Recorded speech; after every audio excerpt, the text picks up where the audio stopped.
India ചെനാബിൽ ഒരു അതിഗംഭീരമായിട്ടുള്ള dam നിർമ്മിക്കുന്നു എന്ന് കേൾക്കുന്നുണ്ട്. പക്ഷെ അതിന്റെ വേഗത എന്ന് പറയുന്നത്, നിർമ്മാണത്തിന്റെ വേഗത എന്ന് പറയുന്നത് നമുക്ക് വിശ്വസിക്കാൻ കഴിയുന്നതിനും അപ്പുറമാണ്. എന്താണ് അവിടെ സംഭവിക്കുന്നത്? എങ്ങനെയാണ് ഇത് കഴിയുന്നത്? അതായത് വലിയൊരു അത്ഭുതമായിട്ട് തന്നെ തോന്നാം. ഒരു ഡാം പണിയാനായിട്ട് പ്രപ്പോസ് ചെയ്ത് കഴിഞ്ഞാൽ ആ ഡാമിന് നിശ്ചിത സമയമെടുക്കും നിർമ്മാണത്തിന്. കാരണം അതിനിടയ്ക്ക് ഒരുപാട് പ്രശ്നങ്ങൾ വരാം. കാലാവസ്ഥ പരിഗണിക്കണം. കാലാവസ്ഥ ഇപ്പോൾ ഉം. ശക്തമായ മഴയുള്ളപ്പോഴൊക്കെ എങ്ങനെയായിരിക്കും ഡാം നിർമ്മിക്കാൻ കഴിയുക? അപ്പോൾ അതിനെയൊക്കെ മറികടക്കാവുന്ന രീതിയിൽ അതിവേഗത്തിൽ നിർമ്മിക്കാനുള്ള ഒരു പദ്ധതിയാണിത്. നമുക്കതിലേക്ക് വരാം. അതിനു മുമ്പ് പറയാം, ഇത് പാകിസ്ഥാനിലുള്ള ഒരു പണിയാണ്. ഉം. പാകിസ്ഥാൻ എന്ന് പറയുന്ന നീചരാഷ്ട്രം ഇന്ത്യയോട് കാണിച്ച വലിയ മനുഷ്യത്വമില്ലാത്ത ഒരു കുരുതി നടത്തിയല്ലോ. ആ അതെ. മനുഷ്യക്കുരുതിയുടെ പ്രതിഫലമാണ് ഇപ്പോൾ പാകിസ്ഥാൻ കൈപ്പറ്റിക്കൊണ്ടിരിക്കുന്നതെന്ന് പറയാം. അത് ചെനാബിലാണ് ഈ വമ്പൻ ജലവൈദ്യുത പദ്ധതി വരുന്നത് എന്നുള്ളതാണ്. സവാൽകോട്ട് എന്നാണ് ഇതിൻ്റെ പേര്. ഇതിൻ്റെ വാർത്തകളൊക്കെ തന്നെ നേരത്തെ വന്നതാണ്. പക്ഷേ ഈ വാർത്തകൾക്കപ്പുറത്തേക്ക് ഇതിൻ്റെ പ്രത്യേകത എന്താണെന്ന് വെച്ചാൽ ഇത് അതിവേഗത്തിൽ നിർമ്മിക്കുന്നു, അതിനുള്ള ഒരു പ്രോജക്റ്റ് പ്രപ്പോസൽ ആയിരിക്കുന്നു, അതിനുവേണ്ടി നിർമ്മാണ കമ്പനികൾ ഒരുങ്ങിയിരിക്കുന്നു എന്നുള്ളതാണ് ഇതിൻ്റെ അകത്തെ പ്രധാനപ്പെട്ട കാര്യം. കാശ്മീരിലെ ഉദ്ധംപൂർ, റബാൻ ജില്ലകളിലായിട്ടാണ് ഈ അണക്കെട്ട് വരിക എന്നുള്ളതാണ്. അപ്പോൾ കാശ്മീരിൽ ഈ അണക്കെട്ട് നിർമ്മിക്കുന്നതോടുകൂടി തന്നെ വലിയ തോതിൽ വൈദ്യുതി ഉൽപ്പാദനത്തിനുള്ള സാധ്യതയും തുടങ്ങും. പക്ഷേ പാകിസ്ഥാൻ ഇത് വലിയ തിരിച്ചടിയാവും. പാകിസ്ഥാന് ജലം കിട്ടാത്ത രീതിയിലേക്ക് കാര്യങ്ങൾ കൊണ്ടുപോകും. 5129 കോടി രൂപയുടെ പ്രോജക്റ്റാണ് ഈ സവാൽകോട്ട് പദ്ധതി എന്ന് പറയുന്നത്. അപ്പോൾ ഇതിനാദ്യം കൊടുത്ത പ്രപ്പോസൽ 9 വർഷം കൊണ്ട് നിർമ്മിക്കാമെന്നാണ്. 9 വർഷമാണ് ഡാമിൻ്റെ നിർമ്മാണത്തിന് വേണ്ട സമയം എന്ന് പറയുന്നത്. ശരിയാണ്, ഏതാണ്ട് 9-10 വർഷമൊക്കെ എടുത്തിട്ടാണ് ഡാം നിർമ്മിക്കുന്നത്. പക്ഷേ അതിനെ മറികടക്കാനുള്ള പദ്ധതിയുമായിട്ടാണ് ഇന്ത്യ മുന്നോട്ട് പോകുന്നത് എന്നുള്ളതാണ്. ഇതൊരു ജലവൈദ്യുത പദ്ധതിയാണല്ലോ. അപ്പോൾ ഇതിനകത്ത് നിന്ന് വൈദ്യുതി ഉൽപ്പാദിപ്പിക്കും. ആദ്യഘട്ടത്തിൽ 1856 മെഗാവാട്ട് വൈദ്യുതി ഉൽപ്പാദിപ്പിക്കാനായിട്ടാണ് വനം പരിസ്ഥിതി മന്ത്രാലയം അനുമതി കൊടുത്തിട്ടുള്ളത്. അത് കൃത്യമായിട്ട് അത് ഉൽപ്പാദിപ്പിക്കാനുള്ള രീതിയിലേക്കാണ് നമ്മുടെ national hydro electric power corporation മുന്നോട്ട് നീങ്ങുന്നതെന്നുള്ളത്. അതിന് വേണ്ടിയിട്ടാണ് നിർമ്മാണ കമ്പനികളെ വിളിച്ചിട്ടുള്ളത്. നിർമ്മാണ കമ്പനികളുമായിട്ട് ഇപ്പോൾ ചർച്ച നടന്നുകൊണ്ടിരിക്കുകയാണ്. ഇതിൻ്റെ ഈ കൊട്ടേഷൻ, ഈ പറയുന്ന നിർമ്മാണ കമ്പനികളെ സ്വാഗതം ചെയ്തതിൻ്റെ വാർത്തകളും ഈ ഡാം വരുന്നതിനെ പറ്റിയിട്ടുള്ള വിവരങ്ങളൊക്കെ നേരത്തെ തന്നെ വന്നിരുന്നു. അപ്പോൾ ഇതിനെ പറ്റിയിട്ട് പറയുന്നതെന്ന് പറഞ്ഞു കഴിഞ്ഞാൽ, ചെനാബിലെ ബാഗ്ലിഹാർ, സലാൽ പദ്ധതികൾക്ക് മധ്യത്തിലായിട്ടാണ്, ആ രണ്ട് പദ്ധതികൾക്കും ഇടയിലായിട്ടാണ് ഇത് വരുന്നത് എന്നുള്ളതാണ്.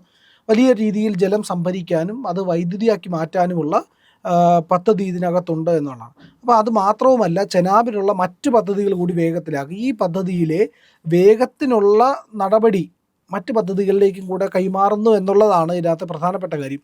അപ്പോൾ സിന്ധു നദീജല കരാർ റദ്ദാക്കിയതിന് ശേഷമുള്ള ഏറ്റവും വലിയ ഒരു പദ്ധതിയാണ് ഇത് എന്ന് വേണമെങ്കിൽ പറയാവുന്നതാണ്. അതുപോലെ തന്നെ നമ്മൾ ഇതുമായിട്ടൊക്കെ മുന്നോട്ട് പോകുമ്പോഴത്തേക്കും പാകിസ്ഥാന് ഇരിക്കപ്പുറത്തും ഇല്ല എന്നുള്ളത് വാസ്തവമാണ്. പാകിസ്ഥാൻ എന്ത് ചെയ്തു എന്ന് പറഞ്ഞു കഴിഞ്ഞാൽ നേരെ കോടതിയിലേക്ക് പോയി. ഹേഗിലെ അന്താരാഷ്ട്ര കോടതി ഉണ്ടല്ലോ, അവിടേക്ക് പോയി. അവിടെ ചെന്നപ്പോൾ ഇന്ത്യക്കെതിരെ പറഞ്ഞു ഇന്ത്യ നിയമവിരുദ്ധമായിട്ടാണ് ചെയ്യുന്നത്. അപ്പോൾ ഇന്ത്യ കൃത്യമായ മറുപടി കോടതിക്ക് കൊടുത്തു. കോടതി നടപടി തന്നെ നിയമവിരുദ്ധമാണ്. കാരണം എൻ്റെ കോടതിയുടെ മനസാക്ഷി എവിടെ പോയി? ഈ പറഞ്ഞ ആൾക്കാരെ വന്ന് കൊന്നപ്പോൾ, തീവ്രവാദി ആക്രമണം നടത്തിയപ്പോൾ, പാകിസ്ഥാൻ ഈ പറയുന്ന മനുഷ്യക്കുരുതി നടത്തിയപ്പോൾ ഈ ഹേഗിലെ കോടതിയൊന്നും കണ്ടില്ലായിരുന്നു. അപ്പോൾ അവരെ ശിക്ഷിക്കണ്ടേ? പാകിസ്ഥാനിലെ പ്രധാനമന്ത്രിയെയും അവിടുത്തെ സൈനിക മേധാവിയെയും തീവ്രവാദികളെയൊക്കെ ശിക്ഷിക്കണമെന്നല്ലേ ആദ്യം കോടതി പറയേണ്ടത്? ആ കോടതി ഇന്ത്യ നടത്തുന്ന നടപടിക്കെതിരെയാണ് രംഗത്ത് വന്നത്. അപ്പോൾ ഇന്ത്യ പറഞ്ഞത് നിങ്ങൾ ചെയ്യുന്നതാണ് നിയമവിരുദ്ധം. നിങ്ങൾ ഈ പറയുന്ന രേഖകൾ നൽകണമെന്ന് പറയുന്നു. സൗകര്യമില്ല, ഇന്ത്യക്ക് തരാൻ പറ്റില്ല എന്ന് ഇന്ത്യ ഉറപ്പിച്ചെന്ന് പറഞ്ഞു. അപ്പോൾ പാകിസ്ഥാൻ എന്ന് പറയുന്ന രാജ്യം അവരുടെ ജീവിതം കൊണ്ടുപോകുന്നതിൻ്റെ 90% കൃഷിയും ഈ സിന്ധു നദീജലത്തെ ആശ്രയിച്ചാണ്. അപ്പോൾ പറ്റി വരേണ്ട തുടങ്ങി. നിരവധി പ്രദേശങ്ങളിൽ വെള്ളമില്ലാത്ത അവസ്ഥയുണ്ട് ഇപ്പോൾ. അപ്പോൾ ഇന്ത്യ വെള്ളം കൊടുക്കുന്നത് നിർത്തിക്കൊണ്ടിരിക്കുകയാണ് എന്നുള്ളതാണ്. അപ്പോൾ ഇവർക്ക് ഒരു മര്യാദയും ഇല്ലാത്ത ഒരു രാജ്യമാണല്ലോ. ആ രാജ്യത്തിൻ്റെ പ്രവർത്തികൾ നന്നാക്കിയാൽ മതി അവർക്ക് അവിടെ സുഖമായിട്ട് ജീവിക്കാൻ കഴിയും. അതവർ ചെയ്യുന്നില്ല എന്നുള്ളതാണ്. അപ്പോൾ പാകിസ്ഥാൻ്റെ കൃഷിയുടെ 90% അവിടെ നിന്ന് ഇല്ലാതാവാൻ പോകുന്നു. അവരുടെ കുടിവെള്ളത്തിൻ്റെ 90% ഇല്ലാതാവാൻ പോകുന്നു. അതെല്ലാം ഈ നദികളെ ആശ്രയിച്ചാണ്. അതെന്തായാലും ഇനി അങ്ങോട്ട് അവർക്ക് കിട്ടില്ല എന്നുള്ളത് ഉറപ്പാണ്. അപ്പോൾ നമ്മൾ ഈ ഡാമിൻ്റെ പ്രോജക്റ്റ് മാത്രമല്ല, പകൽദുൽ, കിരു, ക്വാർ, റാറ്റിൽ, ദുൽഹസ്തി, അതിൻ്റെ രണ്ടാം ഘട്ടം, അങ്ങനെ വിവിധ ഡാമുകളുടെ നിർമ്മാണവും അതിവേഗത്തിൽ മുന്നോട്ട് പോവുകയാണെന്നുള്ളതാണ്. അപ്പോൾ എങ്ങനെയാണ് ഈ ഡാം കുറഞ്ഞ സമയം കൊണ്ട് നിർമ്മിക്കാൻ വേണ്ടി കഴിയുക? അധികം കാലതാമസം എടുക്കുക. അത് 9 വർഷം എന്നൊക്കെ പറഞ്ഞു കഴിഞ്ഞാൽ നീണ്ടുപോകും. അത്രയൊന്നും എടുക്കാതെ വേഗത്തിൽ പൂർത്തിയാക്കാനായിട്ട് എന്ത് പദ്ധതി? അപ്പോൾ അതിനാണ് ഇന്ത്യയുടെ മാസ്റ്റർ ബ്രെയിനുകളുള്ളത്. അവരെന്തോ ചെയ്തു എന്ന് വെച്ച് കഴിഞ്ഞാൽ, അവർ കൃത്യമായിട്ടുള്ള ഒരു നടപടി സ്വീകരിച്ചു. എങ്ങനെ ഒരു വർഷം മുഴുവൻ കൺസ്ട്രക്ഷൻ നടത്താൻ കഴിയും, എപ്പോൾ കൺസ്ട്രക്ഷൻ ആരംഭിച്ച് എപ്പോൾ അവസാനിക്കുന്ന രീതിയിലേക്ക്.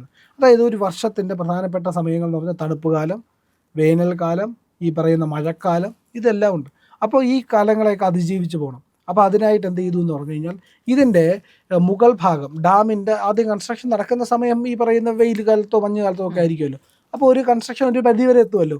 അത് കഴിഞ്ഞിട്ട് ഡാമിൻ്റെ ഉൾഭാഗത്തെ ജോലികളുണ്ടല്ലോ, ആ ജോലികൾ മഴക്കാലത്ത് ചെയ്യാനും 50% ജോലികൾ, പുറം ഭാഗത്തെ 50% ജോലികൾ മഴക്കാലത്ത് ചെയ്യാവുന്ന രീതിയിൽ സാങ്കേതികമായ കാര്യങ്ങൾ വികസിപ്പിച്ചുകൊണ്ട് മുന്നോട്ട് പോകാനും ഇവർ തീരുമാനിച്ചു. അങ്ങനെ വരുമ്പോൾ കൃത്യമായ ആസൂത്രണം നടക്കുമ്പോൾ മഴക്കാലത്തും പ്രതികൂലമായ കാലാവസ്ഥയിലും എല്ലാം കൺസ്ട്രക്ഷൻ നടക്കും.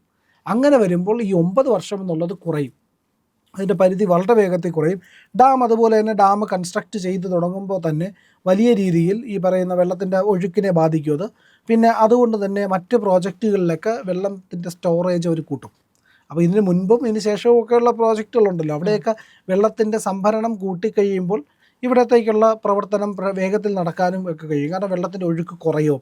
അപ്പോൾ ഒരു സൈഡിൽ കൂടെ ഒഴുക്ക് വിടാനും ഈ ബാക്കിയുള്ള സമയത്ത് ഇതിനെ കൺസ്ട്രക്റ്റ് ചെയ്യാനുമായിട്ടുള്ള കാര്യങ്ങൾ ചെയ്യാനായിട്ടാണ് തീരുമാനിച്ചിരിക്കുന്നത്. അപ്പോൾ ഇത് ഒരു പ്രോജക്റ്റിൽ മാത്രമല്ല. പകൽദുൽ എന്ന് പറയുന്ന പ്രോജക്റ്റ് 1000 മെഗാവാട്ടിൻ്റെ പ്രോജക്റ്റാണ്. 167 ഉയരത്തിൽ ഉള്ള ഒരു 167 മീറ്റർ ഉയരത്തിലാണ് ഈ ഡാം കൺസ്ട്രക്ട് ചെയ്യുന്നത്. 167 മീറ്ററാണ് എന്ന് പറയുമ്പോൾ ഇന്ത്യയിൽ നിർമ്മിക്കുന്ന ഏറ്റവും ഉയരമുള്ള ഡാം എന്ന് വേണമെങ്കിൽ പറയാൻ കഴിയുന്ന രീതിയിലാണ് ഇത് നിർമ്മിക്കുന്നത്. അപ്പോൾ ഇത് 2026 ഡിസംബറിൽ കമ്മീഷൻ ചെയ്യാൻ പോവുകയാണ്. അപ്പോൾ അതുപോലെ തന്നെ കിരു ക്വാർ എന്ന് പറയുന്ന 2 അണക്കെട്ടുകൾ കൊണ്ടുണ്ട്. അതിൽ ഈ കിരു എന്ന് പറയുന്ന കിഷ്ത്വാറിലുള്ള ഡാമിൻ്റെ ഉയരം 135 മീറ്ററാണ്. അത് 2026 ഡിസംബറിൽ തന്നെ കമ്മീഷൻ ചെയ്യും. ഈ പറയുന്ന പകൽദുൽ എന്ന് പറയുന്ന ഡാമിൻ്റെ കൺസ്ട്രക്ഷൻ നടക്കുന്ന അതേ സമയത്ത് തന്നെ ഇത് നടക്കുമെന്നാണ്. എന്നാൽ ഈ ക്വാറിൻ്റെ കൺസ്ട്രക്ഷൻ 109 മീറ്റർ ഉയരത്തിലാണ്. അത് 2024 വലിയ മൈൽ സ്റ്റോൺ ക്രിയേറ്റ് ചെയ്ത ഡാമാണ് എന്നുള്ളത് കൂടിയുണ്ട്. അതുപോലെ തന്നെയാണ് റാറ്റിൽ ദുൽഹസ്തി എന്ന് പറയുന്ന ഡാമിൻ്റെ 2ാം ഘട്ട നിർമ്മാണം 880 മെഗാവാട്ട് പ്രോജക്റ്റാണ്. 133 മീറ്റർ ഉയരത്തിലുള്ള ഏതാണ്ട് 2ാം സ്ഥാനം തന്നെ വരുന്ന ഒരു ഇത് 2028 അതിൻ്റെ കമ്മീഷനിങ് നടക്കുമെന്നുള്ളതാണ് പറയുന്നത്. അപ്പോൾ ഇത്തരത്തിൽ വമ്പൻ പദ്ധതിയുമായിട്ടാണ് ഇന്ത്യ മുന്നോട്ട് പോകുന്നത്. പാകിസ്ഥാന് കിട്ടാവുന്നുള്ള ഏറ്റവും വലിയ അടിയാണ്. പ്രക്ഷോഭം നടക്കാനുള്ള അതെ നടക്കാനുള്ള സാധ്യതയുണ്ട്. ആഭ്യന്തര പ്രശ്നം ഉണ്ടാവാനുള്ള സാധ്യതയുണ്ട്.